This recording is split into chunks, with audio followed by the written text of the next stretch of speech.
வணக்கம். 2024 நவம்பர் 28 வியாழக்கிழமை அதிகாலை 2:30 ஆய்வறிக்கை.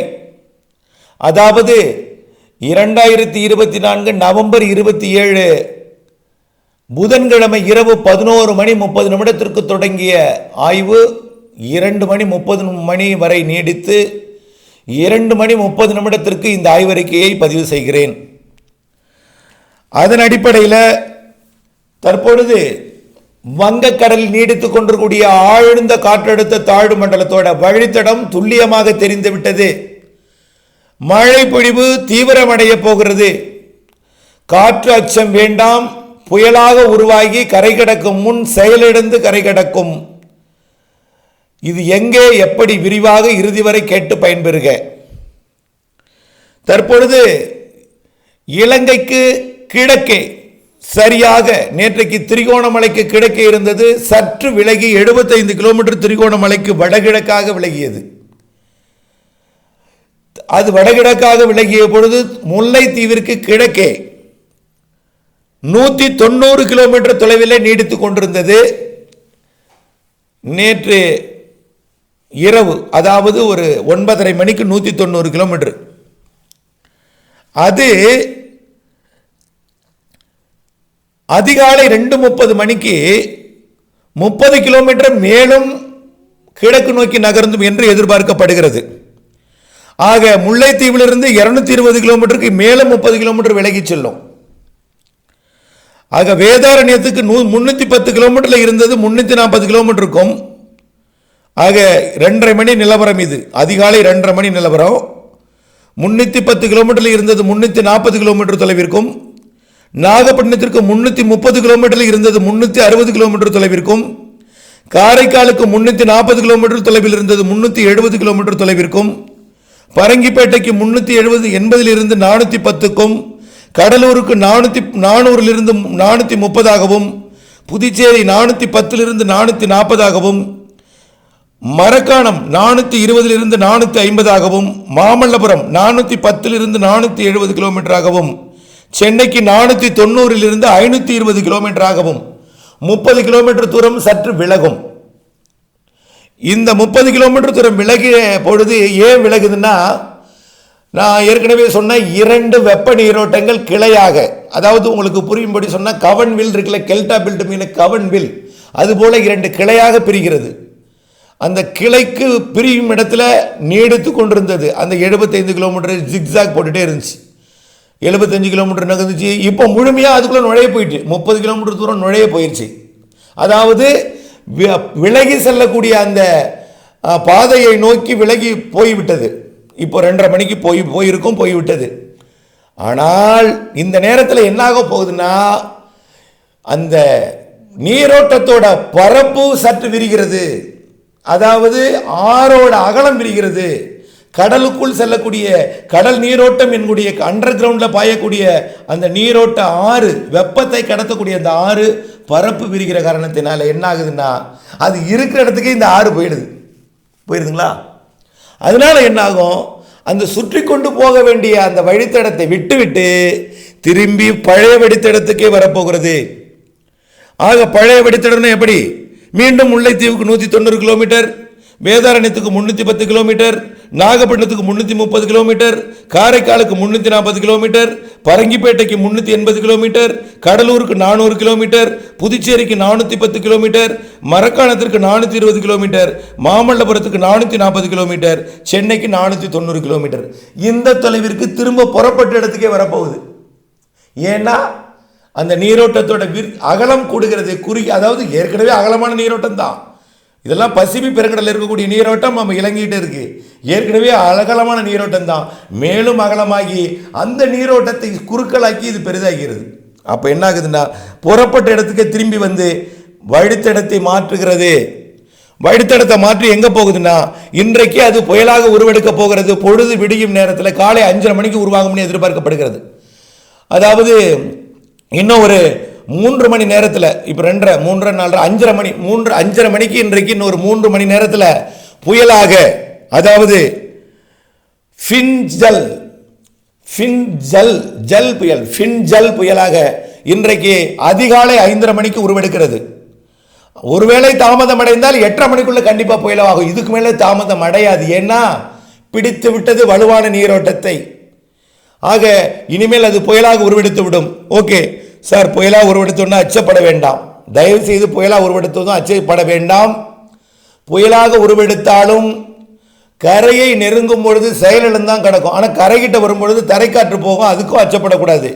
ஏன்னா இப்போ டெல்டா மாவட்டங்களில் கொஞ்சம் தரைக்காற்று வீசிட்டு இருக்கு. எங்கே 270 கிலோமீட்டர் தொலைவில் சுமார், அதாவது மன்னிக்கவும், நாகப்பட்டினத்துக்கு 330 கிலோமீட்டர் தொலைவில் இருக்கும் பொழுதே இப்போ 360 இருக்கு. 5:30 மணிக்கு 350 கிலோமீட்டர் தூரத்துக்கு வரும். அந்த 5:30 மணிக்கு 330 கிலோமீட்டர் தூரத்துக்கு வருவதற்கு முன்பே 360 கிலோமீட்டர் தொலைவில் இருக்கும் பொழுது நாகப்பட்டினத்தில் கொஞ்சம் சாரல் காற்று அடித்துக் கொண்டிருக்கிறது, இலைகள்லாம் அசைந்து கொண்டிருக்கிறது. இதை நினைத்து நீங்கள் அச்சப்படக்கூடாது. இதை பார்த்து உடனடியாக ஏதேனும் ஒரு கற்பனைக்கு சென்று விடக்கூடாது. ஒருவேளை தரைக்காற்று கடல் நோக்கி போனாலும் அச்சப்படவே கூடாது. மரங்கள் அசைந்தாலும் கொஞ்சம் கூடுதலாக அசைந்தாலும் அச்சப்படக்கூடாது. கடலிலே இருக்கும் பொழுதுதான் புயல், கரையை தொட்டதும் செயலிழந்து போய்விடும் என்பதை மீண்டும் மீண்டும் ஆணித்தனமாக அழுத்தம் திருத்தமாக சொல்கிறேன். ஓகே, கரை கடப்பது எங்கே, அதை அடுத்தது பார்ப்போம். இப்போ அந்த நீரோட்டம், இந்த படத்தை பார்த்தீங்கன்னா உங்களுக்கு புரியும். அந்த நீரோட்டத்திலேயே நிறைய வெப்ப வேறுபாடு இருக்கு. பாருங்க, வெள்ளையா டார்க், நல்ல டார்க்கா ஒயிட்டா இருக்கும். ஒரு இடத்துல கொஞ்சம் வெள்ளை இல்லாம நீல கலர்ல இருக்கும். வெள்ளையாக இருக்கக்கூடிய இடம் வெப்பநிலை மிகுந்த பகுதி. ஆக பெரும்பாலும் அந்த வெப்பநிலை மிகுந்த பகுதியை வழித்தடம் பிடித்து கொண்டு தான் போகும். பாருங்க, கடல்ல வெப்பம் இருக்கு அதிகமா 30 டிகிரி. அது கடல்ல நிறைய நீரோட்டங்கள் இருக்கு, அதை விட கூடுதல் வெப்பம். அதுலேயே வலுவான நீரோட்டம், அந்த வலுவான நீரோட்டத்துக்குள்ளும் வலுவான வெப்பநிலை. அந்த வலுவான வெப்பநிலையை பிடித்து கொண்டு அது கரையை நோக்கி நெருங்கி வரப்போகிறது. அப்படி வலுவான வெப்பநிலையை பிடித்து கொண்டு அதிகபட்சமாக வடக்கு வடமேற்காக நகர்ந்தால், நேர மேற்காக நகர்ந்தால் தான் அது டெல்டா மாவட்டத்துக்கு நேர கோடியக்கரைக்கு வரும். இப்போ இருக்கிறது பார்த்தீங்கன்னா முல்லைத்தீவுக்கு நேராக இருக்கு. புயலாக உருவாகும் பொழுது முல்லைத்தீவுக்கு கொஞ்சம் வடக்கே வந்துடும். அதாவது யாழ்ப்பாணத்துக்கு கிழக்கே இருக்கும். அதாவது பாக் ஜலசந்தி யாழ்ப்பாணத்துக்கு கிழக்கே, காங்கேசன் துறைக்கு கிழக்கே இருக்கும் புயலாக உருவாகும் பொழுது. ஆனால் அது நேராக வந்தால் தான் பாக் ஜலசந்திக்கு வரும். பெரும்பாலும் வடக்கு வடமேற்கு திசை, மேற்கு வடமேற்கு, மன்னிக்கவும், மேற்கு வடமேற்கு திசை நோக்கி நகரும். அப்பொழுது இருக்கக்கூடிய அந்த வெப்பநிலை பகுதியை அதிகபட்சமாக எது வடக்கு எட்ஜோ அதில் போகும். அப்படி போகும் பொழுது அது சரியாக படத்தில் காட்டியுள்ளபடி கடலூர் மாவட்ட கரையை கடக்கும் என்று எதிர்பார்க்கப்படுகிறது. ஏற்கனவே நாம் அறிவித்திருந்தோம் புதுச்சேரிக்கும் வடக்காலை, இப்போ புதுச்சேரிக்கும் தெற்கு புறம் வரை இருக்கிறது. காரணம் இப்பொழுது மாற்றம்.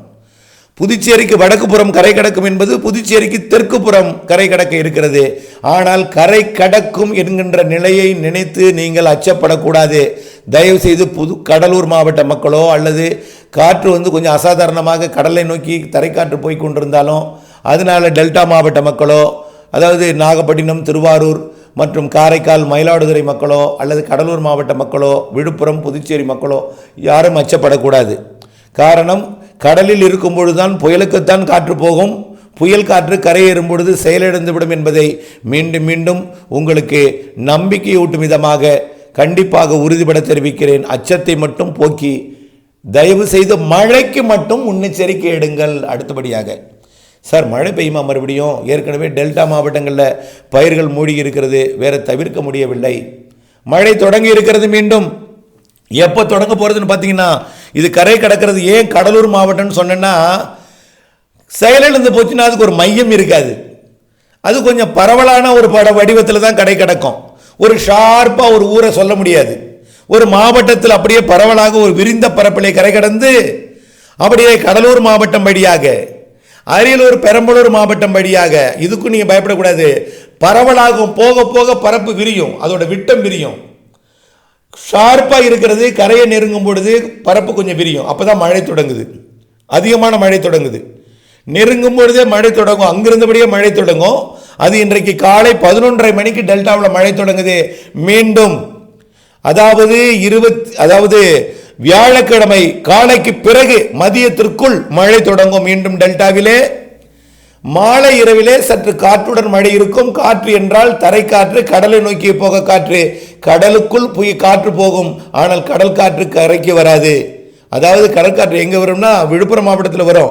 அது வந்து சுழலும் பொழுது வர்றது, வடகிழக்கிலேருந்து காற்று நுழைஞ்சு வரும். ஆகவே கடலுக்கு காற்று போகும், கடலில் கடற்காற்று, அதாவது புயல் வராது, புயலுக்கு காற்று போகும், அப்படிதான் சொல்லணும். புயலுக்கு காற்று போகும், புயல் வராது. புயல் செயலிழந்து கரையேறும், அது கடலூர் மாவட்டம் வழியாக கரையேறும். கடலூர் மாவட்டமோ அல்லது மயிலாடுதுறை மாவட்டத்தோட வடக்கு பகுதியில் அது பறந்து விரிந்த பரப்பில் ஒரு பெரிய பரப்பில் கரை கிடக்கும்.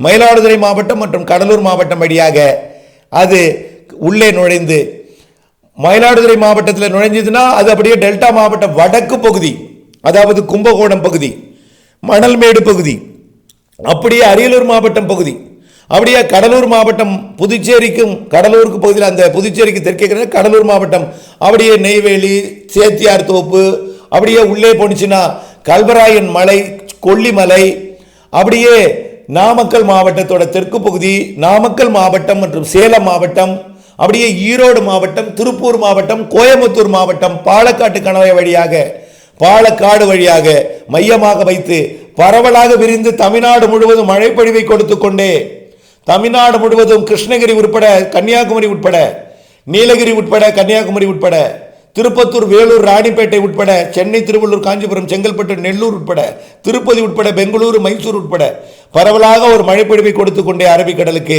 டிசம்பர் 2ஆம் தேதி போகும். கரை கடக்கக்கூடிய நாள் 30ஆம் தேதி, அதாவது இன்னைக்கு தேதி 28, நாளை 29, மறுநாள் அதாவது சனிக்கிழமை கரை கடக்க இருக்கிறது. ஞாயிற்றுக்கிழமை தமிழ்நாட்டின் உள்ளே மழைப்பொழிவை கொடுத்து கொண்டு போகும். திங்கட்கிழமை 2ஆம் தேதி அரபிக்கடலை அடையும். அரபிக்கடலில் அடைந்து மேலும் மேற்கு தொடர்ச்சி மலை மாவட்டங்களுக்கு மழைப்பொழிவை கொடுக்கும் என்பதை புரிந்து கொள்ள வேண்டும். ஆக நிகழ்வானது நெருங்கும் நேரம், அதாவது புயலாக உருவெடுக்கும் நேரம் இன்றைக்கு பொழுது விடியும் நேரம், அதாவது 5:30 மணிக்கு மேலே 8:30 மணிக்குள்ள காலைக்குள்ள உருவாகிடும். ஆனால் புயலாகவே நாளை காலை வரை இருக்கும். 24 மணி நேரத்திற்கு மேல் புயலாகவே இருக்கும். ஏன், ஒரு நாளை இரவு வரை கூட புயலாக இருக்கலாம்.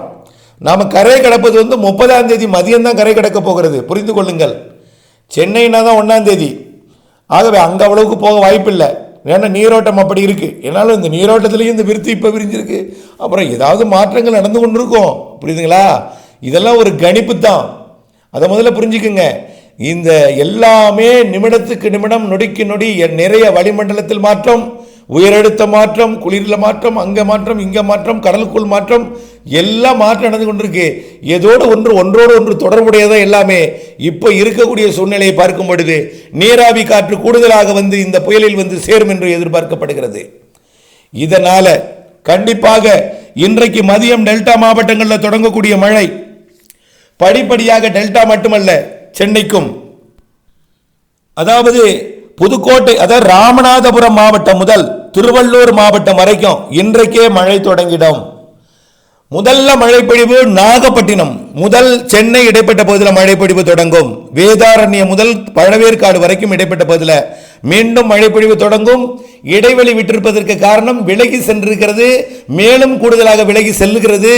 மீண்டும் மீண்டும் அதிகாலை 5:30 மணிக்குள்ள திரும்பி அதே இடத்துக்கு வந்து புயலாக மாறும். அந்த இடம் வலுவான நீரோட்டமாக மாறி இருக்கும் என்பதனால இதனால மழைப்பொழிவு இன்றைக்கு மதியம் தொடங்கும் மழை, மாலையில் சென்னை உட்பட எல்லாமே மழைப்பொழிவு தொடங்கிடும். இந்நாளை அதிகாலையிலிருந்து மழைப்பொழிவு தீவிரமடையும். நாளை காலையிலிருந்து மேலும் மழைப்பொழிவு தீவிரமடையும். நாளை மதியத்திலிருந்து மேலும் மழைப்பொழிவு தீவிரமடையும். குறிப்பாக உச்சபட்ச மழைப்பொழிவு என்பது அந்த நிகழ்வு நெருங்கி இருக்கக்கூடிய நேரம், அதாவது 29ஆம் தேதி பிற்பகலில் இருந்து கரையை கடக்கக்கூடிய நேரம் வரைக்கும் உச்சபட்ச மழைப்பொழிவு இருக்கும். எங்கிருந்து? ராமநாதபுரம் மாவட்டம் முதல் திருவள்ளூர் மாவட்டம் வரைக்கும், குறிப்பாக டெல்டா மாவட்டங்களுக்கும் 29ஆம் தேதி நாளை, அதாவது இன்றைக்கு மதியம் தொடங்கினாலும் நாளை வரைக்கும் அளவாதான் மழை இருக்கும். நாளை மதியத்துக்கு மேலே தான் தீவிரமடையும். நாளை மதியம் வரைக்கும் தூறல், சாரல், லேசான ஒரு அச்சுறுத்தும், அதாவது ஒரு ஒரு மாதிரியான ஒரு அசாதாரண ஒரு காற்று லேசாக மரங்களை செய்வதை அச்சுறுத்தும் விதமாக, உங்களை பயமூட்டும் விதமாக லேசாக ஒரு காற்று இப்படியெல்லாம் இருந்துட்டு இருக்கும். ஆகவே இது நாளை மாலையிலிருந்து இந்த மழைப்பொழிவு தீவிரமடையும். ராமநாதபுரம் முதல் திருவள்ளூர் வரைக்கும் இது கரை கடக்கும் பொழுது மேலும் பரப்பில் செயலிழக்கு, அதாவது செயலிழக்கும் பொழுது மேலும் பரப்பில் விரிந்து கன்னியாகுமரி முதல் விஜயவாடா வரைக்கும், நெல்லூர் தாண்டி ஒங்கோல் வரைக்கும் மழைப்பொழிவை கொடுக்கும். செயலிழக்கும் பொழுது கன்னியாகுமரி முதல் விஜயவாடா வரைக்கும், விஜயவாடா ஒங்கோல் வரைக்கும் மழைப்பொழிவை கொடுக்கும். குறிப்பாக மையம், மழையோட அதிகபட்ச மையம் என்பது சென்னைக்கும் ராமநாதபுரத்துக்கும் இடைப்பட்ட பகுதி. ராமநாதபுரம், அதாவது ராமநாதபுரம், புதுக்கோட்டை, மேலும் தஞ்சாவூர், திருவாரூர், நாகப்பட்டினம், காரைக்கால், மயிலாடுதுறை, கடலூர், புதுச்சேரி, விழுப்புரம், செங்கல்பட்டு, சென்னை, திருவள்ளூர், காஞ்சிபுரம், உள்ளே அரியலூர், பெரம்பலூர் மற்றும் திருச்சி மாவட்டம் வரைக்கும் ஏற்கனவே எதிர்பார்த்தது தான். விலகி சென்றதால் மழைப்பொழிவு தாமதமடைந்தது. மீண்டும் வர இருக்கிறது நெருங்கி. இதில் கரை கடக்கும் பொழுது அதிகபட்ச மழைப்பொழிவாக இருக்கும். டெல்டா மாவட்டங்களுக்கும் கடலூர் உள்ளிட்ட மாவட்டங்களுக்கும் ஏற்கனவே எதிர்பார்த்த மழை தான் தாமதமாக வருகிறது. 31ஆம் தேதி முழுமையாக இந்த மழை விலகி 1ஆம் தேதி உள் மாவட்டங்களில் மழைப்பொழிவு தீவிரமடையும். 1ஆம் தேதி இருக்கும் மழை, 2ஆம் தேதி தான் விலகும். ஏன்னா கிழக்கு காற்று வந்து கொண்டே இருக்கும். 2ஆம் தேதி தான் மழை விலகும். 3ஆம் தேதி தான் முற்றிலுமாக விலகும் மழைப்பொழிவு, இந்த சுற்றின் மழைப்பொழிவு. ஆனால் அனைத்து மாவட்டங்களுக்கும் உள் மாவட்டங்களுக்கும் எல்லா மாவட்டங்களுக்கும் மழைப்பொழிவு கொடுக்கும் அமைப்பாகவே தெரிகிறது. தொடர்ந்து வானிலை அப்டேட்ஸ் இணைந்தே இருங்கள். அடுத்த அறிக்கை காலை ஒரு 8:30 மணிக்கு பதிவு செய்கிறேன். தொடர்ந்து இணைந்திருங்கள். காலை 8:30 மணிக்கு அடுத்த அறிக்கை புயலாக உருவெடுத்த பிறகு அறிக்கை சமர்ப்பிக்கிறேன். இணைந்தே இருங்கள். நன்றி.